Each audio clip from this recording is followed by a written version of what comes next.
په دې قبر کې دنه ګیلمن سره روان دي هغه الله ته پته ده کې دې شي الله بخلی وي الله چې کوم ډېر غفور او مهربان ذات دی. کله خلکو کا گیفټینګونه نه کولای او فالو کولای نه خو بس مطلب دغه بنه وای داسې کتونکو دا د ګیلمن قبر دی 14 لکه فالوورزو د کاکا د وینا مطابق په جنازه کې صرف 10 کسانو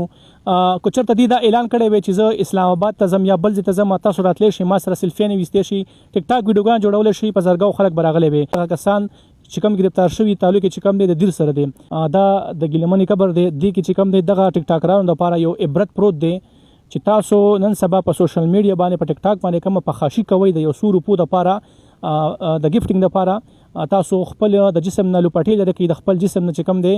تاسو کپړې لري کوي او خلکو ته خای خلکو ته نمایش کوي 11 لکه فالوور چې کوم دی ټول پښتانه دي په دې کې د پښتنو پوره لاس دی کو چرته دی یو ویډیو کړی وي او دغه پښتنو دا نه کتلې نیوه سپورټ کړي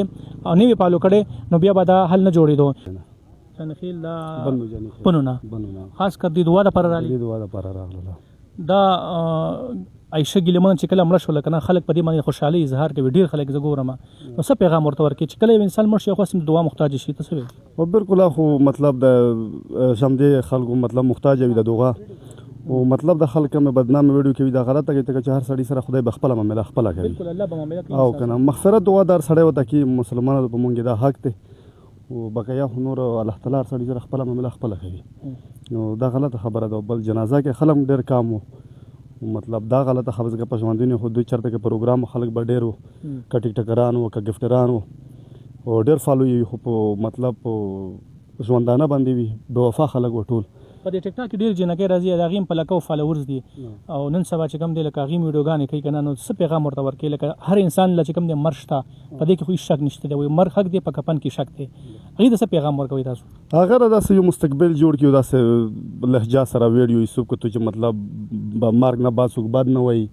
او مطلب خلک مې صفات کوي بدنامه ویډیو سټه سوق نه کوي مطلب داس شان یو مستقبل قدم دا واخلي دا تو دا 14 لکه پښتنو فالو کړي وا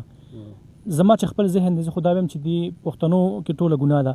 کو دا چې پښتنو نه فالو کړي پښتنو گیفټینګ نه کولې نو نن با دا خبره دې نه راته چې دی په مرګ باندې به خلک خوشاله دي دا خلکو فالو کړل دا ورته گیفټینګ هم کړل او دا خلک په اوسه خوشاله اظهار هم کوي او خدا خو د خپل پښتنو مثال کې دي چې تاوره سواله چې اعلان کې دی مرګ یو د گیفټرانو د وجه یو مطلب وا خلا ورته جوړه شو کله خلکو کا گیفټینګونه نه کولای او فالو کولای نه خو بس مطلب دغه بنه وای داسې او دوی په خپل کور ناست وای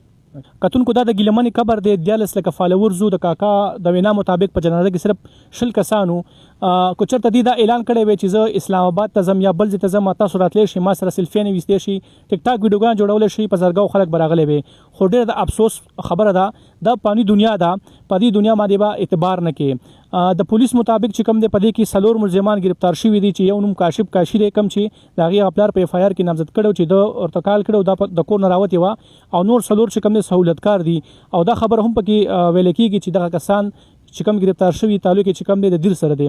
نو الله دیو کې چې دغه ملزمان گرفتار شي او سزا ورته ملاو شي ځکه کوئی انسان هر څونه ګناهګار شي د هغې سزا حق چې کوم دی هغه به صرف زما الله ورکوي به صرف رب ورکوي یو انسان څوک دی چې راپاسېږي خبرې وکړي زه څوک یم ته څوک یو بل څوک دی چې راپاسېږي او دا خبرې وکړي چې بس سم کار وشو د چا په مرګ باندې خوشحالي وکړي